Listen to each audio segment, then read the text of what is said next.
சரி வாங்க, ரொம்பவே ஒரு சுவாரஸ்யமான விஷயத்த பத்தி ஆழமா பார்க்கலாம்.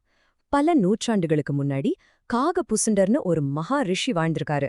அவரு நாம இப்ப வாழ்ந்துட்டு இருக்கிற இந்த காலத்தை பத்தி சில ஷாக்கிங்கான விஷயங்களை சொல்லியிருக்காரு.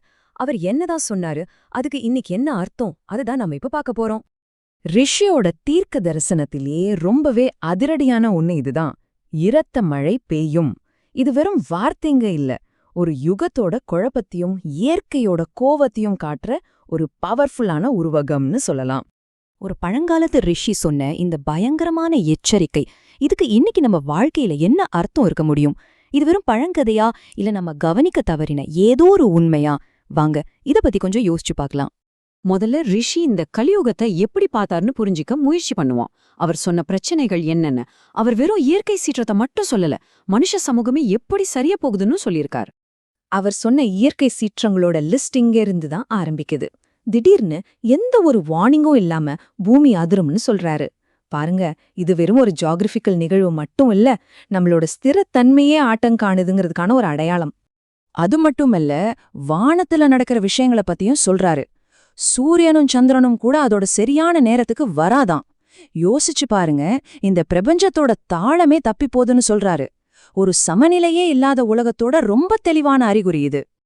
இப்ப பாருங்க, இயற்கை பேரழிவுகள்ல இருந்து நம்ம சமூகத்தோட ஒழுக்கு சீர்கேட்டுக்கு வர்றோம். குடும்ப உறவுகள் எப்படி உடையும் பாருங்க. பிள்ளைங்களே பெத்தவங்கள கைவிடுவாங்களாம். ஆன்மீக வழியில போறவங்களே ஒருத்தருக்கு ஒருத்தர் எதிரி ஆவாங்களாம். எது சரி எது தப்புன்னு தெரியாத அளவுக்கு தர்மம் மறந்து போடும்னு ரிஷி எச்சரிக்கிறார். கடைசியா மனுஷனே மனுஷனுக்கு எதிரா திரும்புவான். இத பத்தி ரிஷியோட வார்த்தைகள்லே கேட்கலாம்.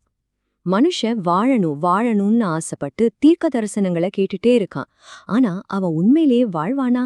அத கடவுளால மட்டும்தான் யோகிக்க முடியும். பாருங்க, எவ்வளவு பெரிய உண்மை இதுல இருக்கு. நாம பரிகாரம் தேடுறோம், ஜாதகம் பாக்குறோம், ஆனா நம்ம வாழ்க்கைய மாத்த நாம என்ன செய்றோம்? உண்மையிலே இது ரொம்ப ஆழமா சிந்திக்க வேண்டிய ஒரு விஷயம். சரி, மனுஷனோட இந்த நிலைய விளக்கறதுக்கு ரிஷி ஒரு அருமையான உவமை கதைய சொல்றார். இந்த கதை நம்ம பிரச்சனைகளோட ஆணிவேர் என்னங்கறத ரொம்ப தெளிவா நமக்கு காட்டும். இந்த கதையில 2 பேர் வராங்க. ஒருத்தன் உழைக்காமலேயே எல்லாம் கிடைச்ச ஒரு சோம்பேறி, ரொம்ப அகந்தை பிடிச்சவன். இன்னொருத்தர் ரொம்ப ஏழையா இருந்தாலும் கடவுள் மேல அசைக்க முடியாத நம்பிக்கை வச்சிருக்கிற ஒரு பக்திமான். அப்போ அந்த சோம்பேறி பக்திமான பார்த்து கேலி பண்றான். நான் யாரையும் கும்பிடுறதில்ல, ஆனா என்கிட்ட எல்லாம் இருக்கு. ஆனா நீ, உன்னோட கடவுள் உனக்கு கஷ்டத்தை தவிர வேற என்னத்த கொடுத்தாருன்னு கேக்குறான். இந்த ஒரு கேள்விதான் பொருள் மேல இருக்கிற ஆசைக்கும் உண்மையான ஆன்மீகத்துக்கும் நடுவுல இருக்கிற போராட்டத்தை காட்டுது. அப்பதான் அந்த ட்விஸ்ட் நடக்குது. பயங்கரமான பெருமழை வருது. அந்த சோம்பேறி கஷ்டப்பட்டு சேர்த்த சொத்து சுகம் எல்லாமே வெள்ளத்துல அடிச்சிட்டு போயிடுச்சு. ஆனா அந்த பக்திமானோட சின்ன குடிசைக்கு மட்டும் ஒண்ணுமே ஆகல. அது மட்டும் தப்பிச்சது. நேத்து வரைக்கும் அவரை கேலி பண்ணவங்க எல்லாரும் இன்னைக்கு உயிர் பிழைக்க உதவி கேட்டு அவர்கிட்ட ஓடி வராங்க. இந்த கதையோட நீதி ரொம்ப சிம்பிள். உண்மையான செல்வம் பணம் பொருள் இல்ல, அது நம்மளோட நம்பிக்கைதான். இந்த கதை நமக்கு என்ன சொல்ல வருது? நம்ம பிரச்சனைகளுக்கெல்லாம் வெளியில காரணம் தேடிட்டு நமக்குள்ள இருக்கிற குறைகளை சரி பண்ணாம விட்டுடுறோமா? இது நாம எல்லாரும் நம்மள நாமளே கேட்டுக்க வேண்டிய ஒரு முக்கியமான கேள்வி. சரி, இதுவரைக்கும் பிரச்சனை என்ன, அதுக்கான காரணம் என்னன்னு பார்த்தோம். இப்போ இதுக்கெல்லாம் தீர்வு என்ன? இந்த குழப்பமான காலத்திலிருந்து வெளியே வர்றதுக்கு அந்த ரிஷி என்ன வழி சொல்றாருன்னு பார்க்கலாம். ரிஷியோட தீர்வுக்கான முதல் படியே இதுதான். நீ பெரிய ஆளா ஆகணுமா? அப்போ உழைக்கணும். சும்மா இல்ல, விடாம உழைக்கணும். தெய்வங்களை போல உழைக்கணும். சோம்பேறித்தனத்தை தூக்கி போட்டுட்டு வேலையில இறங்கணும்னு சொல்றாரு. இதுக்கு அவர் கொடுக்கிற உதாரணங்களை பாருங்க, எவ்ளோ பவர்ஃபுல்லா இருக்கு. திருப்பதியில நாராயணன் எப்பவாவது ஓய்வெடுக்கிறாரா? இல்ல. திருச்செந்தூர்ல முருகன் எப்பவாவது தூங்குறாரா? இல்ல. அருணாச்சலத்துல சிவன் எப்பவாவது தம் வேலையை நிறுத்துறாரா? அதுவும் இல்ல. தெய்வங்களே இப்படி இடைவிடாம செயல்படும்போது சாதாரண மனுஷனான நாமா சோம்பேறியா இருக்கலாமா? அப்போ நாம என்ன செய்யணும்? ரிஷி ரொம்ப தெளிவா ஒரு 4 விஷயங்களை சொல்றாரு. 1, சூரியன் உதிக்கிறதுக்கு முன்னாடி எழுந்திருக்கணும்.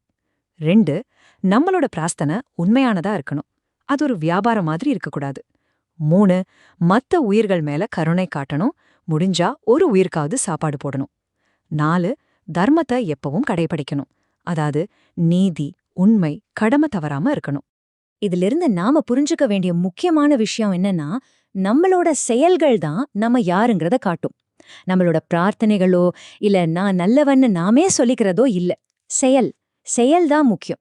இவ்ளோ போதனைகளோட மொத்த சாராம்சத்தையும் ஒரே வார்த்தையில சொல்லிடலாம். சித்தர்களும் சரி, கடவுளும் சரி, நம்மகிட்ட இருந்து எதிர்பார்க்கறது ஒன்னே ஒண்ணுதான். அது அன்பு. இங்க ஒரு முக்கியமான எச்சரிக்கை வருது. உனக்காக மட்டும் வாழாத, உன்னோட குடும்பத்துக்காக மட்டும் வேண்டிக்காத. அப்படி செஞ்சா அது துன்பத்துக்கு போற பாதைன்னு சொல்றாரு.